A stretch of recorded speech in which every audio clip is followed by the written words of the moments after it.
Fala galera, bom dia, boa tarde, boa noite, professor Rafael aqui. E no vídeo de hoje a gente vai te contar uma estratégia para você fazer a prova de humanas do Enem mais rápido. Aí em 1h20, 1h15 ou até 1h30. Mas antes de eu começar a te mostrar essa estratégia dentro de um simulado que eu separei aqui, deixa eu fazer uma propaganda já costumeira. Se você ainda não é inscrito no canal, por favor, considere se inscrever. Fazendo isso, você me ajuda na medida que o meu vídeo chega a mais pessoas e você se ajuda na medida que ativando o sininho, você tem notificações em tempo real sempre que eu posto algum tipo de vídeo como esse. Bom, como vocês sabem, agora, domingo, dia 5 de novembro, teremos o Enem. Independente se você ficou lá na Casa do Chapéu ou se você ficou do lado da sua casa, bom, parece que o Enem vai acontecer, não é mesmo?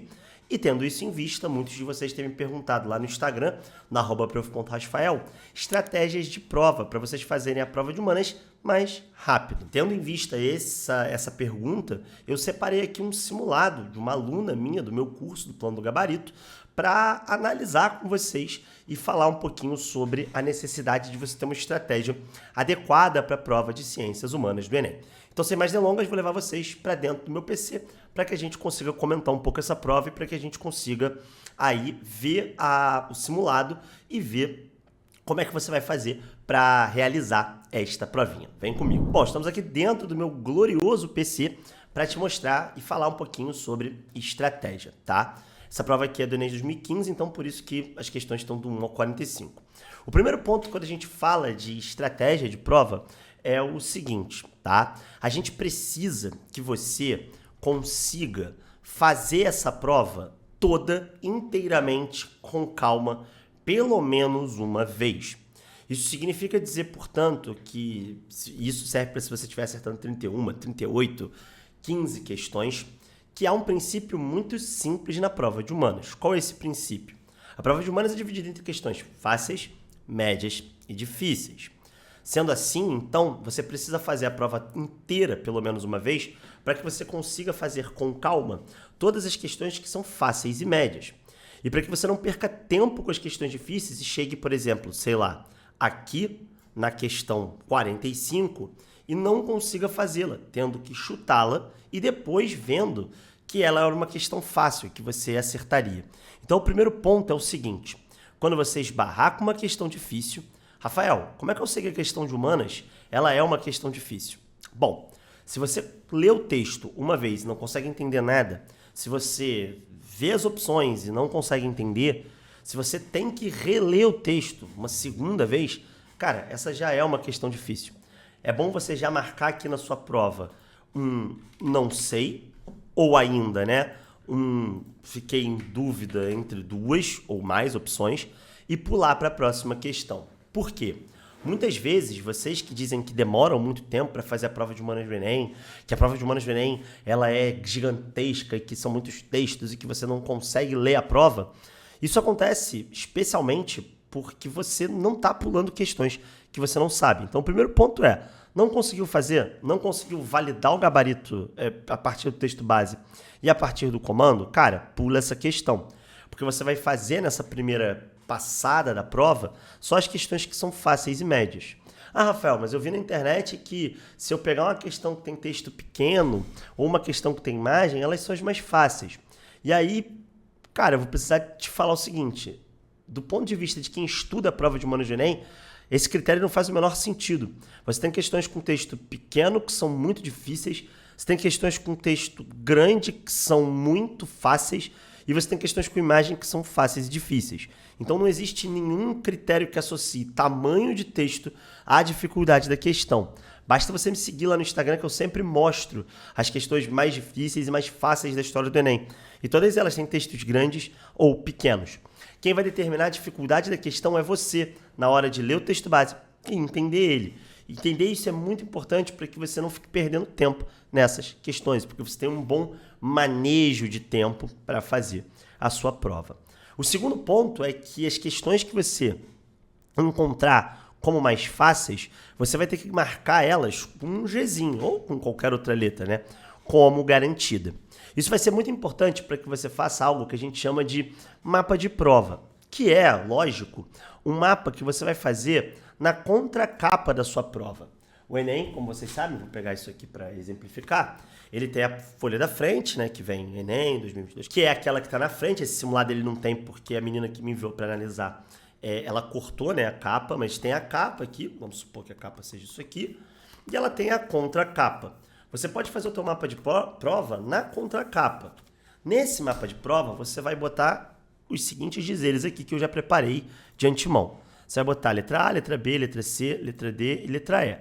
E aí, cada vez que uma questão for garantida de uma dessas opções, você vai marcar um pauzinho. Então vamos supor aqui 5 pauzinhos para a letra E, 7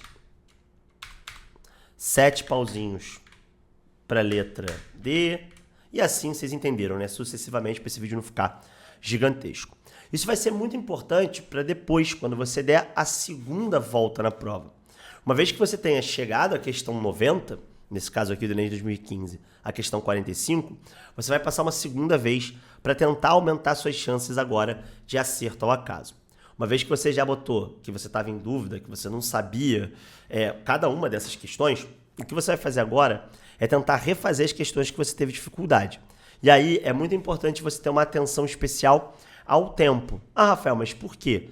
Se você tiver um tempo de sobra para refazer essas questões, você vai reler essas questões e vai tentar, sobretudo nas que você ficou em dúvida entre duas, né, porque você já está com uma chance de acerto maior, né, de 50%, você vai tentar fazê-las com mais calma. Isso porque quando a gente começa a prova, especialmente se você está começando a prova por ciências humanas, se ciências humanas têm um peso maior para você, se você tem maior facilidade em humanas e gosta de começar mais em humanas, você começa a prova muito nervoso. Então, às vezes, uma questão lá por volta da 46, 47, 48, que pode ser uma questão média, você teve dificuldade, porque você estava meio nervoso. Tem aquela coisa, né, de você abre a prova, e eu não sei se vocês sentem isso, mas eu quando fazia vestibular eu sentia muito. Você tem aquele impacto de, meu Deus do céu, eu não vou conseguir fazer nada disso que está aqui. E depois você vai colocando a cabeça no lugar, vai entendendo o clima do jogo, né? Quase igual um jogador de futebol, e aí você vai entendendo que não, tem muita coisa ali que você sabe, que você se preparou bem. Então essa segunda volta é só para aumentar as suas chances de acertar acaso e, lógico, tentar aí fazer com que você consiga acertar alguma questão que você ficou em dúvida entre duas. Nessa segunda volta, normalmente você consegue aumentar o número de acertos que você tem garantidos, né? De pelo menos, sei lá, vamos pegar o caso da Juliana, que ela acertou 31, de 31 vamos supor que ela aumente para 33, 34. E aí vão sobrar ainda 10 questões, 11 questões que você não sabe. Nesse momento, existe uma chance de você aumentar as suas chances de acertar o acaso. E aí tem alguns critérios para o que você vai fazer na tua terceira passagem, que seria a passagem do chute. Eu estou usando um exemplo aqui da Juliana para não ser acusado de estar usando um exemplo de um cara que está acertando muitas questões, que é um exemplo que não contempla a maior parte de vocês que está assistindo. Estou usando o exemplo de um cara que tem um nível de acertos médio. Por que eu estou falando isso? Porque agora vem a parte do chute. Bom, na parte do chute, você vai passar na terceira parte da prova só chutando as questões que você não conhece.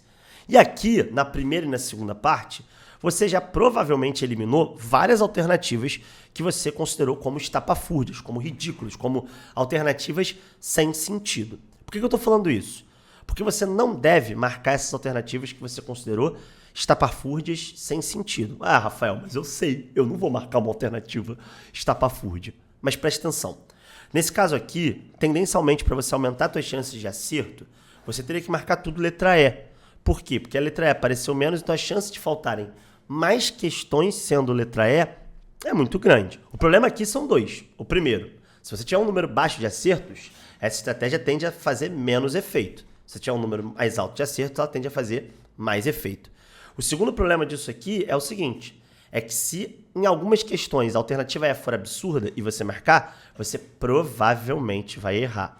Então presta muita atenção em mim. Não marque uma alternativa que aparecer menos na prova se ela for uma alternativa que você já descartou. Confie em você primeiro antes de sair por aí chutando questões.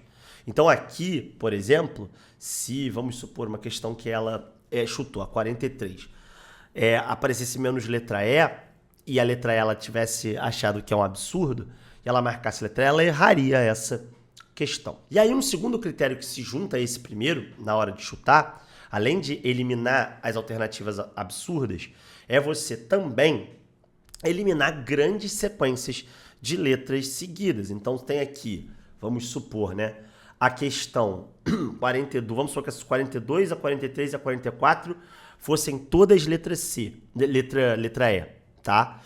Você não pode marcar na 45 letra E também, porque, bom, na prática, o que vai acontecer é que as chances de ser letra E são muito pequenas. Então, a ideia é que você analise as sequências anteriores. Então, mais de 3 alternativas é bastante improvável que apareça na prova de humanas do Enem. Então, se você tem 3 questões garantidas, mas garantidas mesmo, que sejam, né, letra E, a quarta dificilmente será letra E também. E aí, quando isso acontece, você vai marcar a segunda que menos apareceu. Nesse caso aqui, a letra C.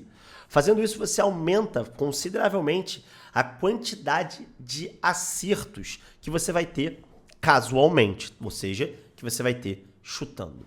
Por fim, algumas estratégias de caráter mais geral. Por exemplo, se você está fazendo a prova lá na primeira volta ou na segunda volta, ou se você está fazendo humanas pelo final, porque humanas tem um peso menor, ou porque você tem mais dificuldade, ou simplesmente porque foi assim que você fez a prova o tempo todo. Tá lendo o texto, não consegue entender? Cara, tenta parar um pouco, respirar, toma uma água, come uma barrinha de chocolate que você está levando, barrinha de cereal, uma castanha do Pará, uma feijoada, enfim. Tenta respirar e tenta fazer uma coisa que um aluno meu falou e eu achei muito engraçado, né? Tenta parar de fazer com que as letrinhas comecem a dançar no meio da prova. Então, tenta recuperar a tua concentração. O Enem é uma prova de resistência. Muitas vezes, uma respirada, você parar um pouquinho, às vezes até se você estiver muito cansado, tipo, fez uma questão, não conseguiu entender, pulou, fez a segunda, não conseguiu entender, pulou, vai no banheiro, faz xixi, sei lá, joga água no rosto e volta, né? Você vai, claro, você vai perder 1 minuto, 2 minutos, mas, cara, você pode ganhar muito em capacidade de prova, pode ganhar muito em capacidade, inclusive, de você conseguir ler esses textos de uma maneira mais rápida, beleza? Bom, galera, esse foi o nosso vídeo sobre estratégia de prova, sobre como chutar, como fazer a prova, quantas voltas você tem que dar, por onde começar, por onde não começar, enfim. A gente falou aqui de tudo que você precisa saber para fazer um bom primeiro dia de prova. Se você gostou desse vídeo, deixa o seu like aí e não esquece, cara, tudo que eu falei aqui, tudo, absolutamente tudo que eu falei aqui, tem que ser pesado a partir do que você fez o ano inteiro. Você não vai pegar coisas que eu falei aqui e se você não fez elas o ano todo e acha que elas vão te atrapalhar, você vai aplicar só porque eu tenho um canal no YouTube, tá? Então pega o que serve, pega para você, caso você não tenha, né, uma estratégia própria e aplica isso. E tenta, né, fazer, de repente, você que tá muito em cima, né, hoje é sexta-feira, mas tenta fazer um simulado para você tentar ver se você se adequa bem a essa prova.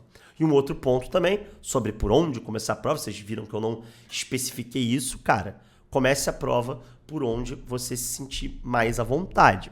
Se você se sente mais à vontade e também se tem o maior peso para o seu curso que você deseja no SISU, humanas, começa por humanas. Se redação, começa por redação. Se linguagens, começa por linguagens. Normalmente, redação é a que costuma ter o maior peso, então as pessoas costumam começar por redação. Mas tem gente que, lógico, gosta também de usar a redação para descansar, porque descansa escrevendo dessa maratona de leitura.